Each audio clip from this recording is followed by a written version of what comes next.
Hello Radhe Radhe my YouTube family, welcome back to the channel Siddhima vlogs. कैसे हो आप सब? आई होप आप सब लोग ठीक होंगे, बढ़िया होंगे, मज़े में होंगे। मैं भी बिल्कुल ठीक हूँ।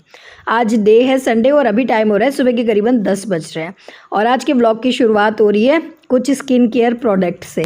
हाँ जी, मेरी बहुत सारी सब्सक्राइबर हैं जो कहती हैं कि दीदी आप जो स्किन केयर प्रोडक्ट यूज़ करते हो उनके बारे में थोड़ा सा डिटेल में बताया करिए। तो जी पहला तो मैंने बोरोलिन लगाना स्टार्ट कर दिया है अपनी एड़ियों पे। करीबन 4-5 दिन से मैं लगा रही हूँ और बहुत अच्छा मुझे फ़ायदा हुआ है। मेरी फटी एड़ियाँ काफ़ी हद तक ठीक हो गई है। और दूसरा है ये टोनर जो कि है प्लम का। और मैंने कुछ दिन पहले अपना एक स्किन केयर वीडियो आप लोगों के साथ शेयर किया था, उसमें मैंने बताया भी था कि टोनर बहुत ज़रूरी होता है स्किन के लिए। और ये जो टोनर है प्लम का ये काफ़ी अच्छा है। मैंने मतलब ये दूसरी बार मैंने इसको मंगवाया है, ऑनलाइन ही मंगवाया है। एक बॉटल मैं यूज़ कर चुकी और मुझे बहुत ज़्यादा फ़ायदा हुआ है। मेरी स्किन बहुत ज़्यादा ऑयली है, तो ऑयली स्किन वालों के लिए, जिनकी स्किन पे एक्ने है ना, उनके लिए टोनर बहुत ज़्यादा फ़ायदेमंद है। इसको यूज़ कैसे करना होता है, मतलब फेस वॉश करने के बाद जितनी बार भी आप दिन में फेस वॉश करो ना, उसके तुरंत बाद इसको आपको अप्लाई करना होता है। इससे आपके तो स्किन पे ऑयल बहुत ज़्यादा इकट्ठा नहीं होगा। दूसरा, अगर आपके स्किन पे एक्ने की प्रॉब्लम है, पिंपल्स की प्रॉब्लम है ना, तो वो भी सॉल्व हो जाएगी। और अगर ओपन पोर्स की प्रॉब्लम है, जैसे मैं इसको यूज़ करती हूँ, मेरे स्किन पे ओपन पोर्स बहुत ज़्यादा है, तो उसके लिए मैं इसको यूज़ कर रही हूँ। और हाँ, ये कोई स्पॉन्सर्ड वीडियो नहीं है, मतलब ये इसके लिए मुझे किसी कंपनी ने पैसे नहीं दिए, ये मैंने खुद से ही मंगवाया है और पर्सनली मुझे ये बहुत ज़्यादा पसंद आया। मुझसे पूछा गया था कि दीदी बताना, तो हाँ जी ये प्लम का है। वैसे मैंने एक DIY भी बताया था, घर पे भी बना सकते हो आप टोनर, पर किसी ने कहा था कि दीदी हमारे बच्चे बहुत छोटे हैं तो हम ये DIY नहीं बना सकते। तो अगर मतलब कोई मार्केट में ऐसी चीज़ मिल जाए जो ओपन पोर्स के लिए बहुत ज़्यादा फ़ायदेमंद हो, ऑयली स्किन के लिए कोई अच्छी चीज़ हो, तो वो बताना। तो आप ये यूज़ कर सकते हो। बाकी प्लम के मॉइस्चराइज़र वगैरह भी काफ़ी अच्छे हैं। ठीक है जी। और इधर अभी जो है संडे है तो काम शुरू हो गए हैं। मैंने जो है ये कपड़े वॉश करे हैं मशीन में ही। और हाँ, किसी ने मुझसे कहा था कि दीदी कपड़े जो है आप कहते हो मैं तो मशीन में जो है पानी निकालती हूँ 3-4, पानी तो जो है ड्रायर में भी निकाल सकते हो। डियर, ड्रायर में पानी निकाल सकते हैं, पर वो मुझे पसंद नहीं आता।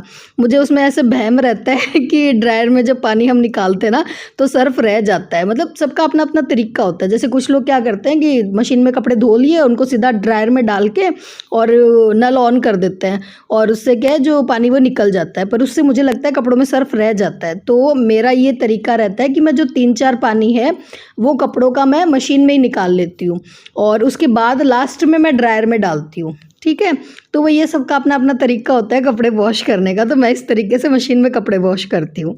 ठीक है जी, तो कपड़े मैंने सुखा दिए हैं और उसके बाद आ गई हूँ मैं, अभी कर रही हूँ लंच की तैयारी। हाँ जी, लंच और आज ब्रेकफास्ट। संडे को हमारा ऐसा रहता है कि लंच और ब्रेकफास्ट हमारा साथ ही बनता है।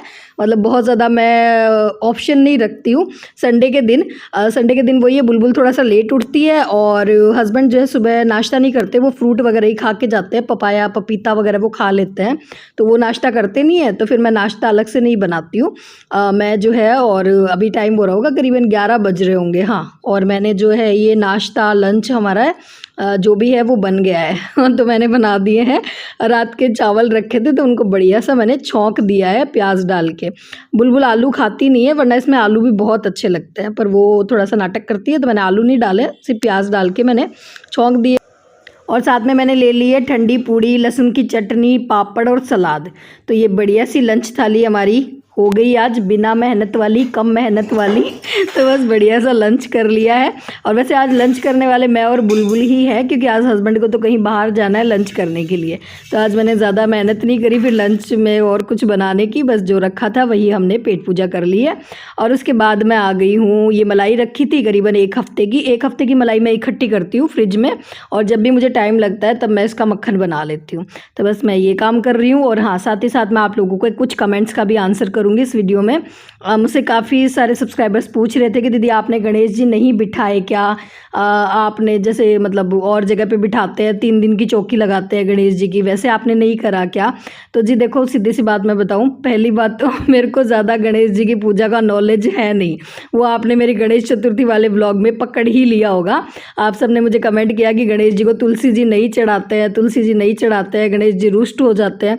तो देखो, मैं सीधा सा बात बताऊँ, मेरा जो मैं बताऊँ ना तो मुझे हर भगवान जी में ना कान्हा जी नज़र आते हैं। तो मुझे उस दिन भी ध्यान नहीं रहा, हालांकि मुझे पता था, मुझे पिछले साल भी बहुत सारे सब्सक्राइबर्स ने कमेंट करा था कि गणेश जी को तुलसी नहीं चढ़ाते हैं। मुझे वो बात याद थी, पर मुझे क्या आदत हो गई है, मैं डेली कान्हा जी को भोग लगाती हूँ ना, तो हर भोग में मैं तुलसी रखती हूँ।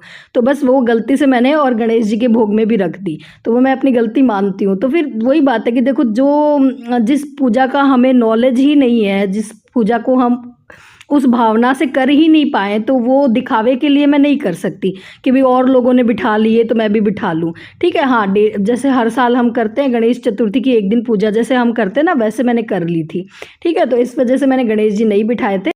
हाँ, मेरे भाई ने गणेश जी बिठाए हैं 2 दिन के लिए शायद, क्योंकि वो जो है स्टार्टिंग में जॉब करता था पुणे महाराष्ट्र में, और महाराष्ट्र में पुणे में तो गणेश उत्सव बड़े धूमधाम से मनाते हैं।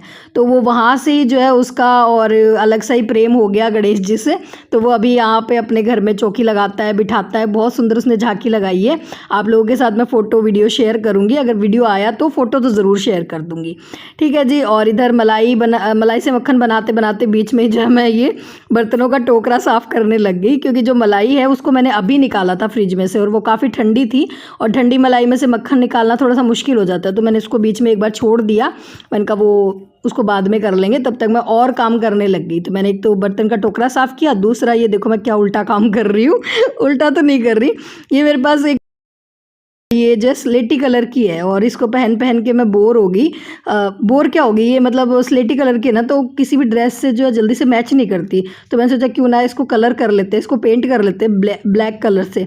तो ये मेरे पास स्प्रे पेंट रखा था, मैंने थोड़ा सा मतलब एक क्या कहते हैं रिस्क लेके देखा है कि ये पेंट जो है इस पर वर्क करेगा या नहीं करेगा, मतलब ये सूखने के बाद कैसा लगेगा, ये तो नेक्स्ट वीडियो में बताऊंगी। बाकी जो है मैंने इसको पेंट कर दिया है आज, क्योंकि मेरे पास ये स्प्रे पेंट रखा था ब्लैक कलर का, और इसको मैंने छोड़ दिया सूखने के लिए। तो बीच में मैंने ये काम किया, तब तक जो है मलाई हमारी बिल्कुल और सही टेम्परेचर पे आ गई थी, मतलब ठंडी नहीं रही थी ज़्यादा। तो मैं 1-2 बार मैंने इसमें ये चलाया, क्या बोलते हैं यार इसको, नाम भूल गई मैं, समझ जाओ। ठीक है, नाम तो मेरे को याद नहीं आ रहा।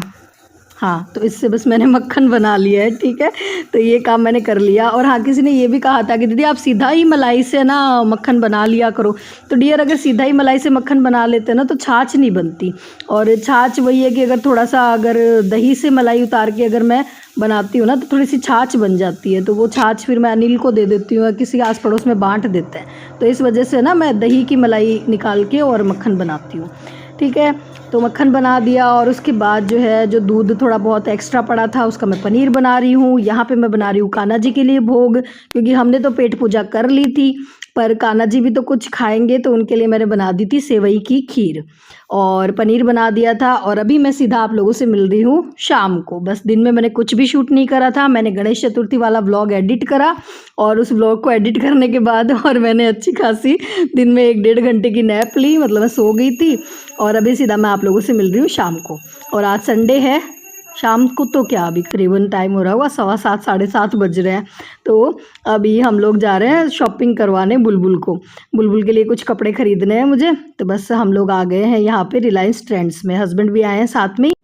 ज़िंदगी में ना कई बार आपको बड़े ही नीच और गिरे हुए किस्म के लोग मिलेंगे, जिनका एक ही काम होता है कि बस आपसे जलते रहना बिना किसी वजह के, सड़ते रहेंगे आपको देख देख कर और जलते रहेंगे। इनकी ज़िंदगी का एक ही मकसद होता है कि आपको कैसे नीचे दिखाया जाए और कैसे आपको नीचे गिराया जाए, कैसे आपको परेशान किया जाए। तो क्या आपकी ज़िंदगी में भी ऐसे कुछ लोग हैं, आप भी ऐसे लोगों से परेशान हैं, और कैसे इन लोगों से डील की जाए, तो इसी पे बात करूँगी मैं।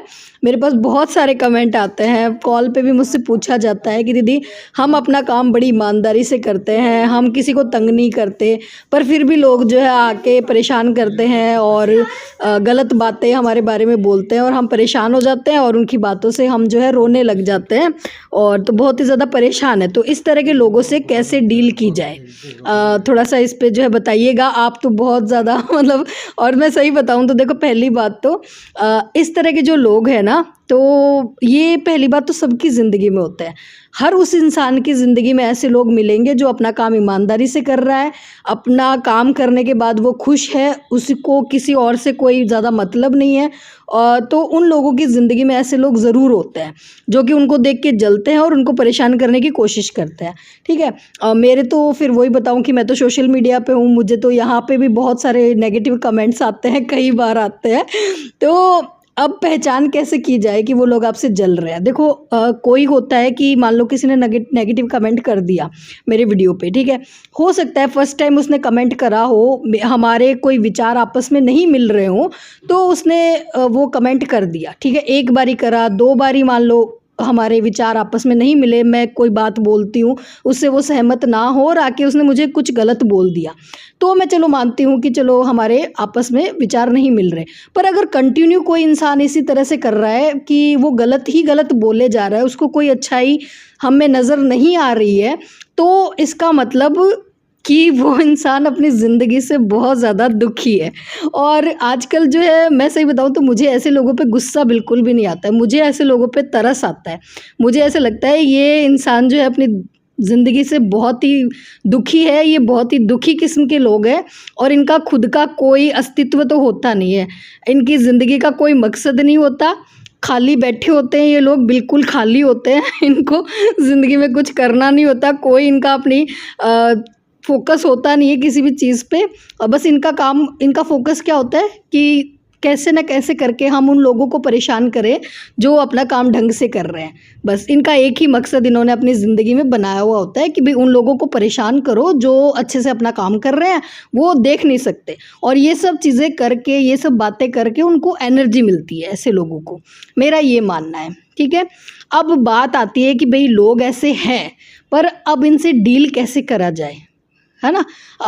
भई अगर मान लो आप कुछ कर रहे हो किसी भी फील्ड में, अगर मान लो आप घर पे भी कोई काम करती हो, और मैं ज़रूरी नहीं मैं ये कह रही हूँ कि सोशल मीडिया पे ही ऐसे लोग मिलते हैं, घर पे भी होते हैं, घर में भी होते हैं इस तरह के लोग कि आप अपना काम अच्छे से कर रहे हो पर आके वो आपको 2 बातें सुना जाएँगे, आप पूरा दिन फिर उसको लेके बैठे रहोगे और रोते रहोगे, है ना? एक एग्जाम्पल देती हूँ सिंपल सा। किसी दिन मान लो आप रास्ते में कहीं जा रहे हो चुपचाप अपने काम से, और अचानक से आपको आकर सांप ने काट लिया। अब आप क्या करोगे? आप रुक के उससे पूछोगे कि भई मैं तो चुपचाप जा रहा था, तुमने मुझे क्यों काटा? मैंने तो तुम्हारा कुछ बिगाड़ा भी नहीं था। तो जबकि आपको अच्छे से पता है कि सांप का नेचर है काटना, फिर भी आप उसको पूछ रहे हो, तो इसमें किसकी बेवकूफ़ी हुई? कौन बेवकूफ़ हुआ? आप ना, कि आप उसको पूछ रहे हो। मेरे साथ भी बहुत बार ऐसा होता है कि कुछ लोग आते हैं और जो है नेगेटिव कमेंट करते हैं। मान लो फर्स्ट टाइम अगर उसने कोई नेगेटिव कमेंट मेरे पोस्ट पे करा, तो मैं यही सोचती हूँ कि हो सकता है कि मेरी कोई बात जो है उससे वो सहमत नहीं होंगे, है ना? हमारे जो मेरे विचार हैं शायद वो मैच नहीं कर रहे उनसे। मैं ये सोच लेती हूँ, ठीक है? और नेक्स्ट टाइम अगर मान लो दोबारा भी उसने यही अगर वो रिपीट करता है, तो भी मैं मान लो ये सोच लेती हूँ कि हो सकता है वो मेरे विचारों से सहमत ना हो। पर मान लो बार-बार अगर कोई नेगेटिव कमेंट आपकी मतलब करता है या आप पे कुछ गलत बोलता है, तो इसका मतलब ये होता है कि वो इंसान ही नेगेटिव है, उसके थॉट्स ही नेगेटिव है। Nature and signature never changed. किसी का नेचर अगर नेगेटिव बोलना है, किसी का काम डसना है, तो वो डसेगा ही, उसको आप बदल नहीं सकते। आप क्या कर सकते हो? आप अपना रास्ता बदल सकते हो। आपको उस रास्ते जाना ही नहीं है जहाँ सांप बैठे हैं, बस ये चीज़ आपको करनी है, ठीक है? फर्स्ट तो ये हो गया। अब दूसरा कैसे डील कर सकते हो उनसे? आपको क्या करना है? आपको बोलना है उनको थैंक यू। अब थैंक यू ये नहीं है कि उनके मुँह पे जाके थैंक यू बोलना है, ठीक है? दूर रहना है उनसे। थैंक यू उनको बोलना है अपने दिल में। ऐसे लोगों को थैंक यू बोलना है क्योंकि उन लोगों ने आपको एहसास दिलाया है कि आपकी पर्सनैलिटी कितनी बढ़िया है। आप में इतना कुछ ख़ास है कि वो आप लोग आपसे जल रहे हैं। क्योंकि ऐसे ही लोग आपको एहसास दिलाते हैं कि आप बढ़िया कुछ कर रहे हो। और मतलब कहने का मतलब है कि जो नेगेटिव बोलते हैं ना, उस चीज़ को नेगेटिव नहीं लेके उसको पॉजिटिव वे में लो। ये सोचो कि हम में कुछ ख़ास है कि लोग हमसे जल रहे हैं, ठीक है? बैठ के रोना नहीं है, मेरे कहने का मतलब ये है, उस चीज़ को पॉजिटिवली लेना है, ठीक है? थर्ड आपको क्या करना है तीसरा आपको करना है कि जो भी आप काम कर रहे हो, चाहे आप मान लो चाहे घर पे आप कोई काम कर रहे हो, चाहे आप सोशल मीडिया पे कर रहे हो, किसी भी फील्ड में अगर आप कोई काम कर रहे हो, उसको पूरी ईमानदारी से करना है।